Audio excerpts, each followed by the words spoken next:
Adolfo Simões de Müller.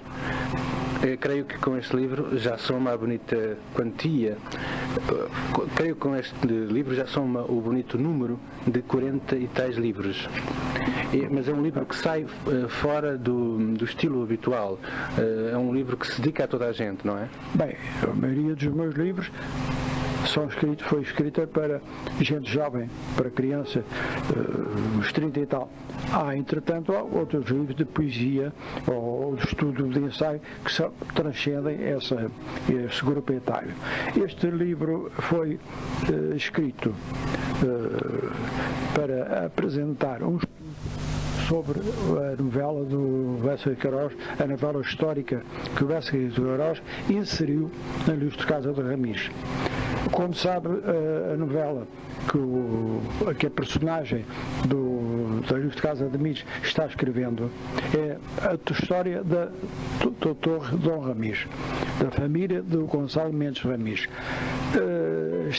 Vem intercalado no texto, a leitura seguida é naturalmente difícil, de modo que o leitor muitas vezes é surpreendido por um contraponto passado de uma história dos costumes provincianos para a novela heroica que o Gonçalo está escrevendo. E de certa maneira também um livro atualizado, transposto para o nosso tempo. Não, o livro continua a ser uma novela histórica passada no século XIII. Simplesmente está o livro, a história não completa, a novela está inteira, em vez de estar com os pequenos trechos aqui e acolá, postos de propósito pelo Bessa, dispersos no livro, porque isso permite-lhe fazer um contraste entre a sua prosa, a sua maneira de escrever realista e o sentido heróico que ele vai dar um pouco a fazer pastiche do tom heróico ao Alexandre Coelho ou ao Walter Scott, não é? É o que ele recheia o livro de palavras arcaicas que ele foi rebuscar, o que ele chama as suas prosas ramíricas, não é? De modo que há um contraponto entre os textos heróicos e a crónica provinciana. E isso permite ao Bessa fazer situações admiráveis. Por exemplo, será no momento em que o Trutuzindo e os seus cavaleiros se põem em marcha para perseguir o bastardo, veio o criado dizer que está lá fora um senhor que traz a conta do alfaiate, a conta de Lisboa. Quer dizer, há um contraste profundo entre um tom e outro. O Bessa aproveita para fazer o burlesco do contraponto. Mas há uma adaptação aqui, naturalmente. Claro. O aproveitamento da história. Liguei a história como se a história fosse uma história autónoma. Dei-lhe estatuto... Mais unidade. Sim, estatuto de independência, e liguei as várias partes que estão dispersas pelo livro. E é uma história que se dedica ao público em geral, a todas as camadas. Em geral, pois, é claro. E acrescentei, então, depois construí a figura do próprio Gonçalo como um autor. Ele é que é o autor. A personagem é que é o autor. Pois, a novela inserida é apresentada como sendo a autoria do Gonçalo Mendes Ramires. Portanto, apresento o Gonçalo Mendes Ramires como autor independente que apresenta a sua novela, que tem as suas obras publicadas, que tem a sua bibliografia, que tem a sua crítica de imprensa, que tem a sua bibliografia, tudo isso constituindo um autor. E o papel do Bessa de Queiroz? O papel do Bessa é um contador e um apresentador do Gonçalo. É como se ele criasse um heterónimo, né? Quer dizer, o Gonçalo Mendes Ramires funciona em relação ao Bessa de Queiroz, ao Dr. Joaquim José Maria Bessa de Queiroz, como será um Álvaro Queiro funciona para o Fernando Pessoa, ou como na obra do Bessa de Queiroz, o Teodoro do Mandarim, não é? Ou o Raposão do Primo Basílio, são também figuras em que o Bessa de Queiroz se desdobra. Vai, portanto, ser uma obra atraente, naturalmente?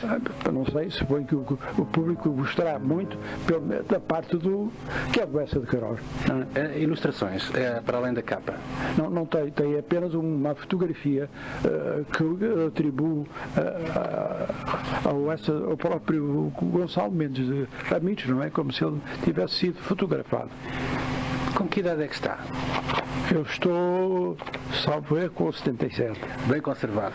Estamos aqui exatamente no seu gabinete de trabalho, a poucas horas do lançamento do seu livro. É um homem que se dedica intensamente a escrever.